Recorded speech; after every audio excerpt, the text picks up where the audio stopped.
जो शिव की पूजा की परंपरा धीरे धीरे इधर आई, वैदिक काल में आई, तो ऋग्वेद के बाद यजुर्वेद, अथर्ववेद, सामवेद में तो गीत है, कुछ है नहीं। यजुर्वेद और अथर्ववेद के पीरियड में शिव से जुड़ी हुई शक्ति धीरे धीरे स्वतंत्र रूप में निखरने लगी है।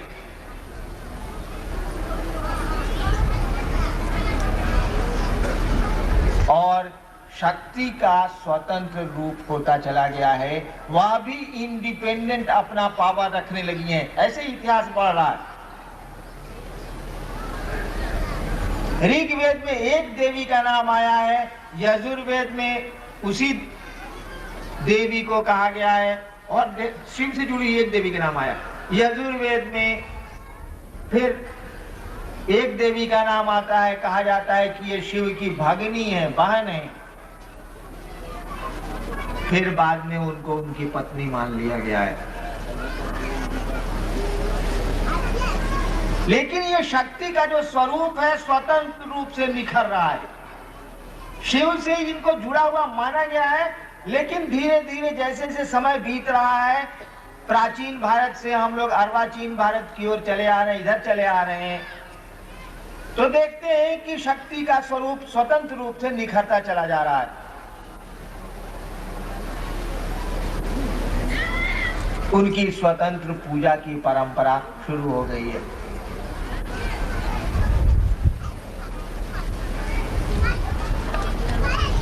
धीरे धीरे क्या हुआ कि सक्षम गुरुओं की कमी होने लगी।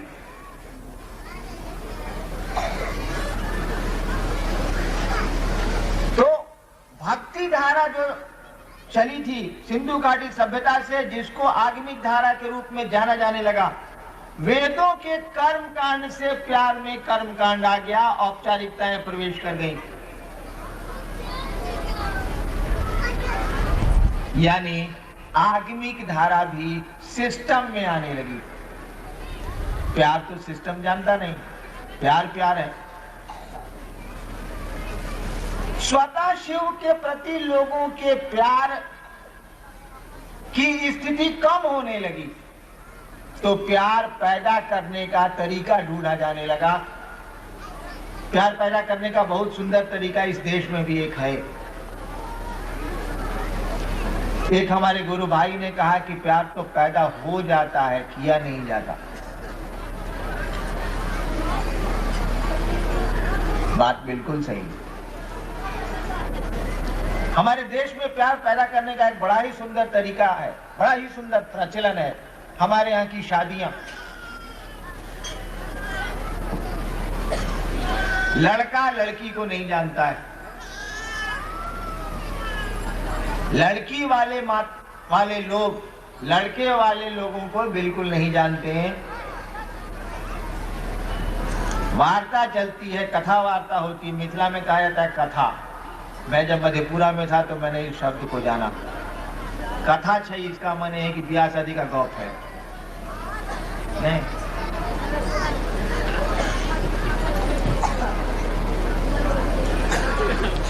लड़की वाले लड़के वालों से बात करते हैं, शादी की तिथि तय होती है। लड़का लड़की के बारे में कुछ भी नहीं जानता है। लड़के की मन स्थिति, लड़की की मन स्थिति, दोनों का परिवेश भिन्न है। न लड़की लड़के को जानती है, न लड़का लड़के को जानता है। दोनों की स्थितियां और परिवेश भी भिन्न भिन्न है।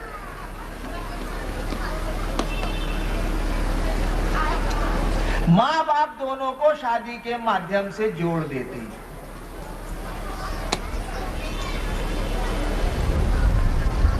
माँ बाप दोनों को शादी के विवाह के उत्सव में दोनों को जोड़ देते हैं, शादियां करा देते हैं। और शादियां इसी उद्देश्य से कराई जाती हैं कि दोनों में प्यार पनप जाएगा और जीवन की गाड़ी चलेगी। और चलती है। ढेर सारे भाई यहाँ बैठे हैं, उनको यह चिंता सता रही होगी कि हमारे मेहरारू कैसन बिया, देखो हम 4 घंटा से जब बैठल बनी। या हमारी माँ बहनें सोचती होंगी कि पति ऑफिस गए हैं, अब लौट के आएंगे, खाना खाना है, अब चलना चाहिए, दोपहर का समय बीत रहा है। देखिए प्यार पनप गया, चिंता आपको सताने लगी, संवेदनाएं बढ़ने लगी, आप संवेदनशील होने लगे। शादी के माध्यम से प्यार पैदा कर दिया गया है और प्यार हो गया है। एक दिन तो लड़का लड़की को नहीं जानता था, लड़की लड़के को नहीं जानती थी, दोनों बिल्कुल एक दूसरे से अनजाने थे।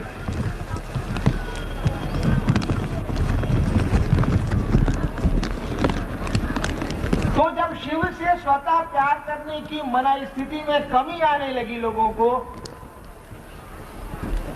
इसमें सहारा दिया वेदों के कर्म कांड में। वह आगमिक धारा भी कर्म कांड की ओर बढ़ने लगी, बढ़ती गई और मध्ययुगीन भारत में आके 10वीं शताब्दी तक आते आते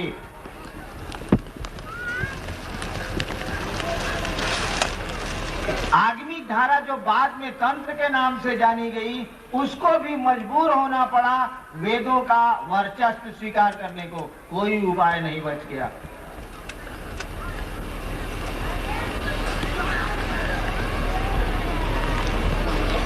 वह भक्ति धारा धीरे धीरे तंत्र के रूप में जानी गई और तंत्र में शक्ति की पूजा का बाहुल्य हुआ, उसकी प्रधानता बढ़ने लगी।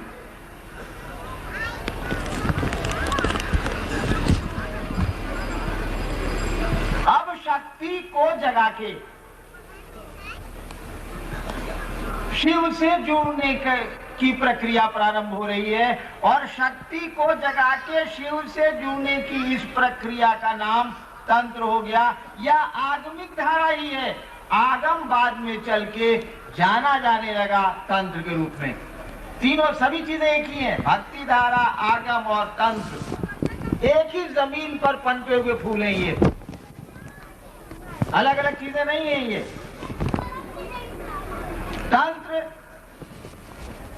प्रोडक्ट है भक्ति धारा का, आगम प्रोडक्ट है भक्ति धारा का, यानी मूल में भक्ति धारा ही है।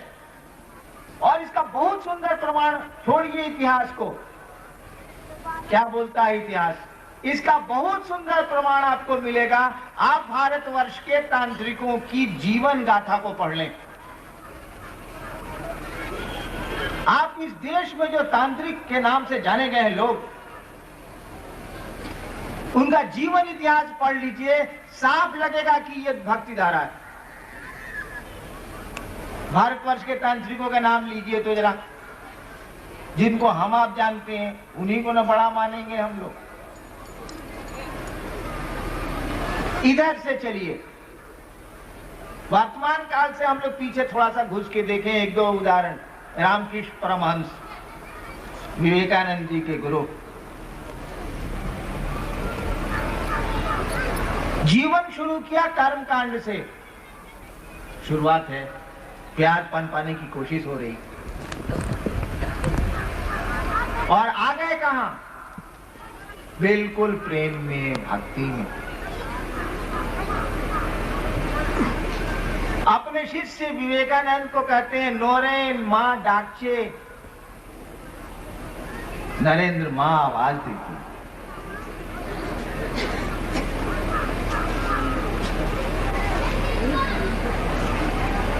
तांत्रिक की परिभाषा पहले मैं स्पष्ट कर दूं, शायद आप, तांत्रिक कहते किसको है?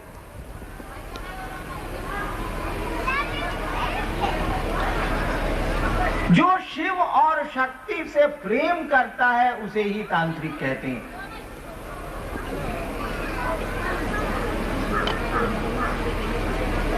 यह व्याख्या मैं बिल्कुल प्रमाणित दे रहा हूं, भारतवर्ष का कोई ग्रंथ।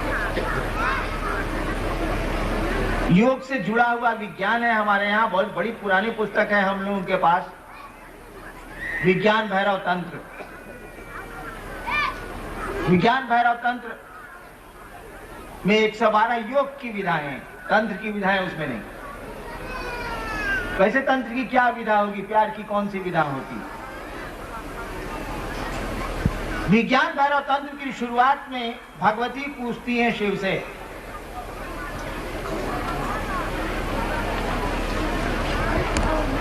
कि तंत्र क्या है? हे शिव तंत्र क्या है? ओ लॉर्ड व्हाट इज तंत्र? हे शिव तंत्र क्या है? शिव कहते हैं कि हे पार्वती, तंत्र कुछ भी नहीं है, बस प्यार और समर्पण है। ओ देवी, लव तंत्र is nothing but love and surrender. तांत्रिक उसे कहते हैं जो शिव और उनकी शक्ति से, उनकी इच्छा से, शक्तियां शिव की इच्छा है। तांत्रिक उसे कहते हैं जो शिव और शक्ति से प्यार करता है, प्रेम करता है। और आप जानते हैं प्रेम लेता नहीं है, प्रेम देता है। प्रेम में लेने का सिस्टम नहीं है भैया, देने का सिस्टम। किसी को प्रेम करके देखिए, आप उससे कुछ भी लेना नहीं चाहेंगे, देना चाहेंगे। मेरे सुख अब तेरे, तेरे दुख अब मेरे। दुख लेना चाहेंगे, दुख उसको देंगे नहीं, उसको परेशानियां देंगे नहीं। जो तुम आ जाते एक बार, कितनी खुशियां, कितने संदेश पथ में बिछ जाते, वन पराग गाता प्राणों का तार तार। देखिए प्रेम की स्थिति। तो जो शिव और शक्ति से प्रेम करते हैं, भारतवर्ष उन्हें तांत्रिक मानता रहा है, यही तांत्रिक की परिभाषा है। और इस परिभाषा के तहत हम जानते हैं कि रामकृष्ण परमहंस भगवती के, काली के बहुत बड़े भक्त थे। और देखिए उस तांत्रिक की मना स्थिति, नोरेन मां डाक्षे।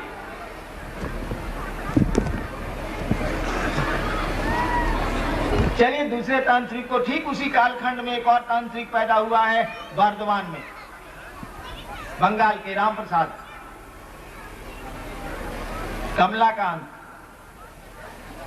पुजारी थे काली मंदिर बर्धमान के। वो बंगला में ढेर सारे गीत हैं कमलाकांत के। आज भी आप बर्धमान के उस वो जो उनका बर्धमान की महारानी थी, उनका जो मंदिर है, आप जाएंगे तो देखेंगे कि वो कमलाकांत जहाँ बैठा करते थे वहाँ आदमी की खोपड़ी रखी है और चिमटा रखा है, ढेर सारी चीजें उनकी रखी हैं।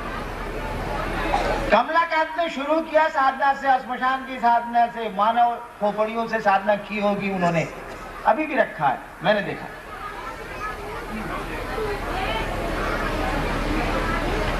और कमलाकांत कहते क्या है?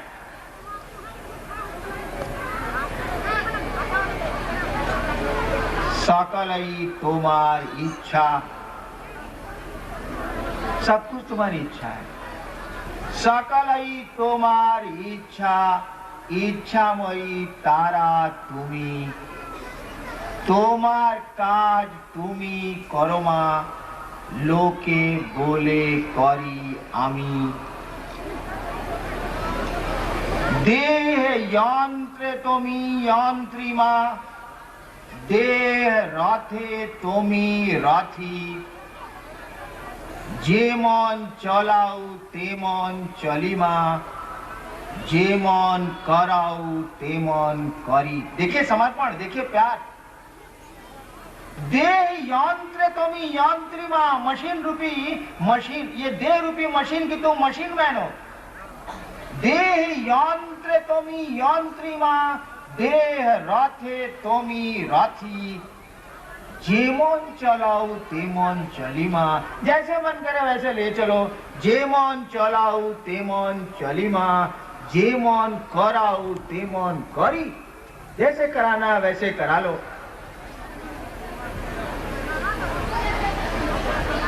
देखिए यहाँ केवल प्रेम है और कुछ नहीं है। पूजा के सामान में आदमी की खोपड़ी भी मिल रही है, कमलाकांत जहाँ बैठे हैं। आज भी रखी है बर्दवान के उस काली मंदिर में। और कमलाकांत कह क्या रहे हैं? कह रहे कि लोके बोले कौरी आमी, लोग बोलते हैं कि मैं करता हूं, तोमार काज तुम्ही करो मां। हे मां, सारे काम तो तुम्हारे हैं, तुम करो। अरे लोग तो ऐसे ही बोलते हैं कि मैं करता हूं, मैं कहां करता हूं। देखिए प्यार और समर्पण।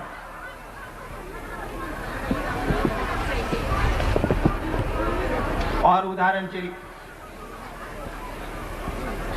एक और उदाहरण देखिए, वामा खेपा, बंगाल तारापीठ। वह मां का दीवाना है। मंदिर में वामा खेपा ने पैखाना कर दिया, मंदिर के पुजारी के पद से उनको हटा दिया गया। प्यार में होश ही नहीं रहा। वामा खेपा बिना तारा के रह ही नहीं सकते। प्यार में ऐसा लगता है कि अपने पॉकेट में रखते हैं वो भगवती को। यानी मैं यह कह रहा था कि तंत्र कुछ भी नहीं है, बस प्यार है। वो सिंधु घाटी सभ्यता से चली भक्ति धारा भारतवर्ष की।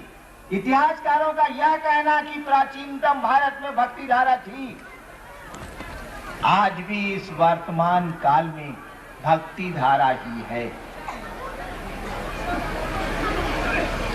आज भी वही प्रेमोपासना है। आज आप घरों में देखें लोग क्या करते हैं, अगरबत्ती जलाया, प्रणाम किया, एक दो स्तुति गाली, देखिए वही प्रचलन है। आज योग घरों में नहीं है, तंत्र घरों में है। तंत्र यानी भक्ति, तंत्र घरों में है, भारत के घर घर में है।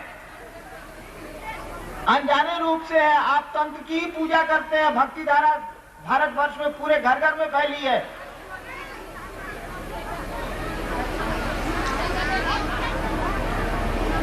तंत्र और योग में कोई डिफरेंस नहीं, लेकिन शुरुआत में दोनों की विधा अलग अलग है।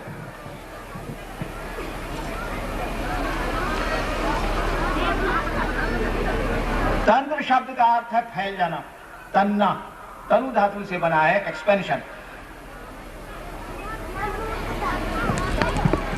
तंत्र शब्द का अर्थ है तन्ना, फैलाओ, इतना फैलाओ कि परमात्मा के मन के बराबर व्यक्ति का मन हो जाए, जीवात्मा का मन हो जाए।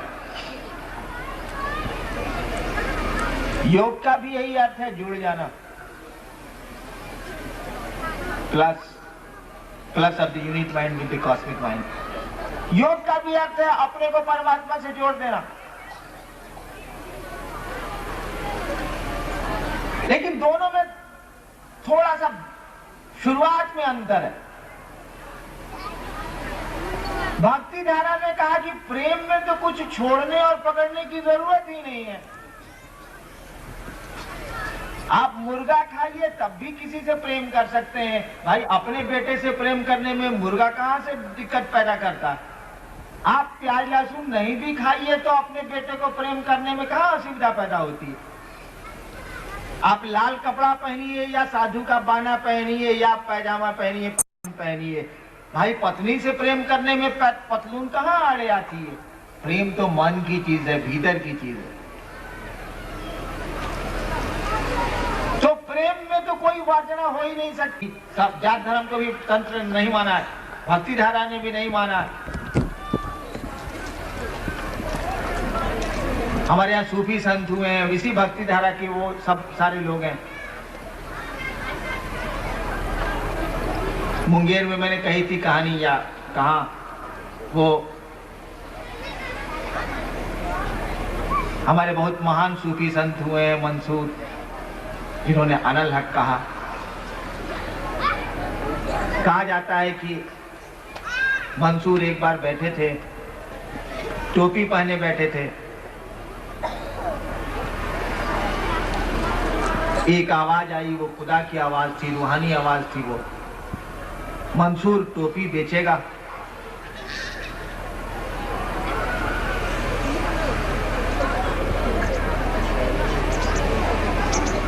मैंने जो सुन रखा है वही मैं कह रहा हूं। खुदा ने कहा मंसूर टोपी बेचेगा। मंसूर ने कहा तेरे पास है क्या जो तू खरीदेगा? फिर आवाज आई मंसूर टोपी बेचेगा। और मंसूर ने फिर कहा तेरे पास है क्या जो तू खरीदेगा? आवाज आई पूरी कायनात मेरी, पूरी सृष्टि मेरी, सब कुछ मेरा, और तू कहता है कि मेरे पास है क्या जो मैं खरीदूं? बोल, बेचेगा अपनी टोपी? मंसूर ने कहा ठीक बेचूंगा, एक मेरा काम कर दे, मैं बेच दूंगा टोपी अपनी। खुदा ने कहा बोलो। मंसूर ने कहा मुझको जन्नत दे दे, लेकिन एक शर्त है, और किसी को मत देना। खुदा ने कहा ये कैसे संभव? मंसूर ने कहा ठीक, जन्नत न देता है मत दे, मुझको जहन्नुम दे दे, लेकिन एक शर्त है, और किसी को फिर मत देना। खुदा ने कहा ये भी कैसे संभव है मंसूर? मंसूर ने कहा मैंने कहा ना कि तेरे पास है क्या जो तू खरीदेगा? मुझको टोपी नहीं बेचनी, तू जा। देखिए प्यार, ये संवाद क्या बोल रहे हैं? एक दीवाना है खुदा का, प्रेमी है भगवान का। ये संवाद तो इसी के द्योतक है ना। तो प्यार में तो क्यों कोई वंदना होती नहीं।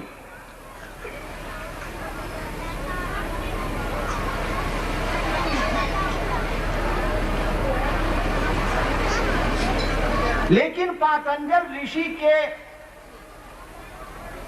पहले कहा जाता है कि योग की विधा के जन्मदाता हिरण्यगर्भ थे। महर्षि पातंजल ने उस योग को लिपिबद्ध किया, कोडिफाई किया। अष्टांग योग भारतवर्ष में आया, योग की प्रक्रिया हमारे देश में आई, और पातंजल ऋषि ने इसको लिपिबद्ध किया, इसीलिए योग को पातंजलि ऋषि के नाम से जाना जाता है।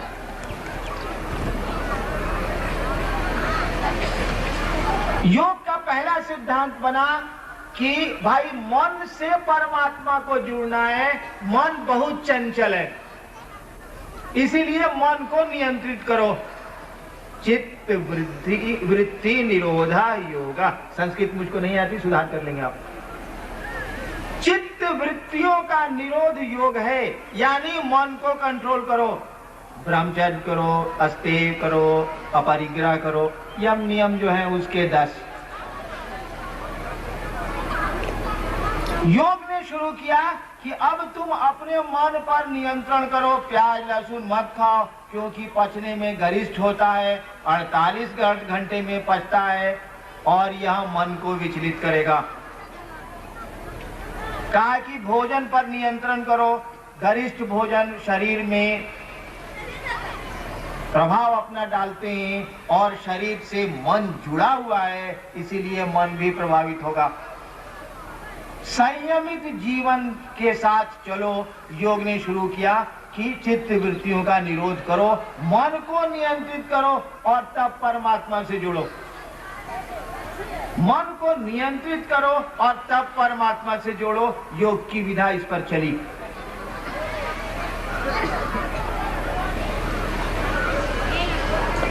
मन को नियंत्रित करके परमात्मा की ओर ले चलने की विधा योग के द्वारा आई। ठीक उसी जगह पर एक और विधा चल रही है, प्रेम की धारा। जहां प्रेम पैदा हो गया, वहां मन तो स्वतः नियंत्रित हो गया। कई बार मैंने वो कहानी कही है कि एक साधु एक गांव के बाहर ठहरा था, बहुत दिनों से रह रहा था। शाम का समय था, गांव में लाउड स्पीकर बज रहा था। एक लड़का उस साधु के पास आया, कहा कि बाबा मेरा एक काम कर दीजिए। वह साधु अपने शिष्यों से बातें कर रहा था। साधु ने कहा बोलो बेटा क्या बात है। साधु उसको जानता था, गांव के बाहर रहता था, इसलिए सबको जानता था वो। साधु ने कहा बोलो बेटा क्या बात है।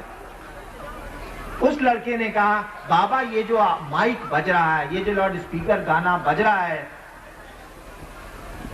वहां आज एक शादी होने वाली है। साधु ने कहा मुझको पता है, उसको भी निमंत्रण था, मुझको पता है। लड़के ने कहा कि बाबा इस शादी को रुकवा दीजिए। साधु ने कहा क्यों? कहा कि जिसकी शादी होने जा रही है उस लड़की से मैं प्रेम करता हूं, और अगर आज ये शादी हो गई बाबा तो सुबह मेरी लाश मिलेगी, मैं खुदकुशी कर लूंगा। साधु ने कहा देखो मैं उस लड़की को भी जानता हूं, तुमको भी जानता हूं, उससे सुंदर लड़की से मैं तुम्हारी शादी कराऊंगा, वादा मेरा। उससे अच्छे घर में तुम्हारी मैं शादी कराऊंगा, या मेरा वादा रहा, तुम जाओ सो। अब तो शादी होने जा रही है, संभव ही नहीं। लड़के ने कहा बाबा अब क्या मेरी आप शादी कराएंगे, सुबह मेरे श्मशान मुझको ले जाने की आप तैयारी करिए। साधु ने अपने शिष्यों से कहा देखो इसे कहते हैं प्यार। उस लड़की से इसको प्यार है और यह अपना जीवन समर्पित करने जा रहा है।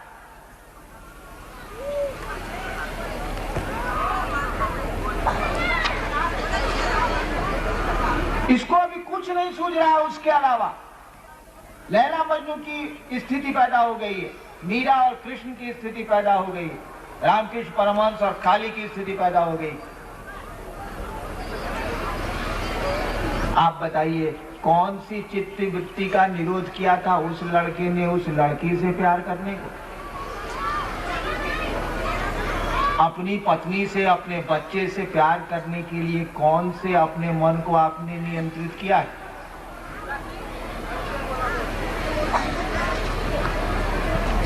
भारतवर्ष में प्राचीनतम काल से चली आ रही यह विधा प्रेम की, इसने वर्जनाओं को नहीं माना, कहा जो है सो ठीक है, परमात्मा से प्यार करो।